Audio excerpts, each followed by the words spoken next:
இந்த மாநாடு இந்த மாநாட்டின் மூலமாக ஒரு வரையறை செய்ய வேண்டும் அப்படின்ட்டு இவங்க சொல்லியிருக்காங்க. டாஸ்மாக் கடைகளை, மதுபான கடைகளை மூடுவதற்கு கால அட்டவணையை அரசாங்கம் அறிவித்திடணும் அப்படிங்கிறது இந்த மாநாட்டினுடைய ஒரு 5வது தீர்மானமாக இருக்கிறது. அதாவது தமிழ்நாட்டில் மதுவிலக்கை நடைமுறைப்படுத்துவதற்கு ஏதுவாக மதுக்கடைகளை மூடுவதற்குரிய கால அட்டவணையை அரசு அறிவித்திட வேண்டும் அப்படின்ட்டு.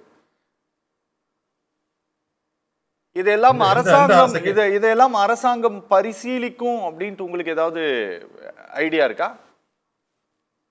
சான்ஸே இல்லை சார். எப்படி சார், நீங்க உங்களுக்கு கொடுத்திருப்பதே 2 சீட்டு, என்ன சட்டமன்றத்துல என்ன ஒரு 5-10 சீட்டு கிடைக்கும். அப்படி இருக்கும் பொழுது நீங்க ஒரு மைனாரிட்டி மெம்பரு, நீங்க கேட்டு எப்படி உண்மையிலே உங்களுக்கு வீர தீரம் இருந்தா கூட்டணியை விட்டு நான் வெளியே போறேன், மதுவிலக்கு அமல்படுத்துங்கன்னு சொல்லணும். அது சொல்றதுக்கு தைரியம் இருக்கா? கிடையாது. கட்சியை நடத்துறவர் இன்னைக்கு பாத்தீங்கன்னா கட்சியின் பாதி ஆதவாசம் என்ன, அவருக்கு சில ஆதங்கங்கள் அதை வெளியே தெரிவிச்சாரு. அதுக்கப்புறம் அடுத்த நாள் திரும்ப போயிட்டு மன்னிச்சிருங்க தெரியாம சொல்லிட்டோம் அப்படின்னு கிட்டத்தட்ட மன்னிப்பு கேட்டுட்டு வந்துட்டாரு. அதுக்கப்புறம் என்னாச்சு, இந்த மாதிரி ஒரு அக்டோபர் 2ஆம் தேதி நாங்க போராட்டம் நடத்துறோம். யாருக்கு எதிராக போராட்டம்னா மத்திய அரசுக்கு. நாங்க அதுவே சிரிப்பு உண்டாகி இருக்கு நிறைய பேருக்கு. மது சார் சொன்ன மாதிரி மது ஆலைகள் நடத்துறதே ஆளுங்கட்சி இல்ல பினாமிகள் தான். அப்படி இருக்கும் பொழுது நீங்க அவங்களுக்கு எதிராக போராடுவீங்களா, இந்த மாதிரி மாநாட்டு நடத்தி தீர்மானம் ஏற்றி மக்கள்கிட்ட எடுத்துட்டு போவீங்களா? மக்கள் இதை பார்த்துட்டு என்ன பண்ண முடியும்? மக்கள் கையில இருக்காது. இப்ப நான் தொடர்ந்த வளர்க்கே இந்த மாதிரி டாஸ்மாக்ங்கிறது இன்னைக்கு ஒரு உபகரணமாக மாறிவிட்டது அரசுக்கு. அதாவது என்னைக்கெல்லாம் கஜானால காசு இல்லையோ அன்னைக்கெல்லாம் விலையை ஏத்த வேண்டியது என்ன. அப்புறம் டாஸ்மாக் கடை மூணுக்கு அப்புறம் கரூர் சரக்குன்னு சொல்லிட்டு காலையிலையும் மாலையிலையும் அந்த எக்ஸைஸ் கோடவுனுக்கே போகாத சரக்கை விற்க வேண்டியது.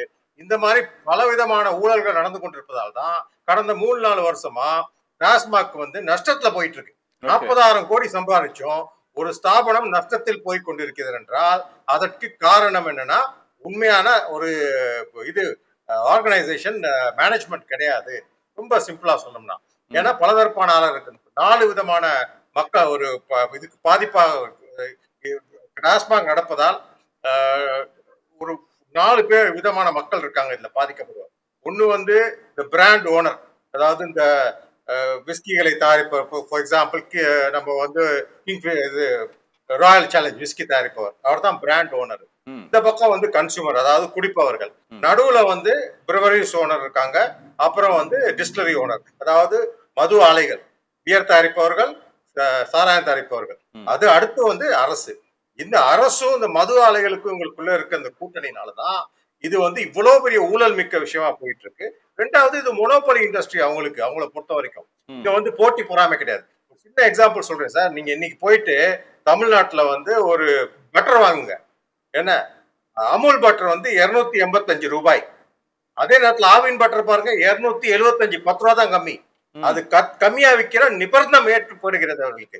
அந்த மாதிரி ஒரு நிர்பந்தம் ஏற்படும் பொழுது அது கன்சூமருக்கு சரியான விலையில் போய் சேர்க்கிறது, சரியான குவாலிட்டியுடன். அதாவது நீங்க அமுலோட கம்மியான குவாலிட்டி கொடுக்க முடியாது.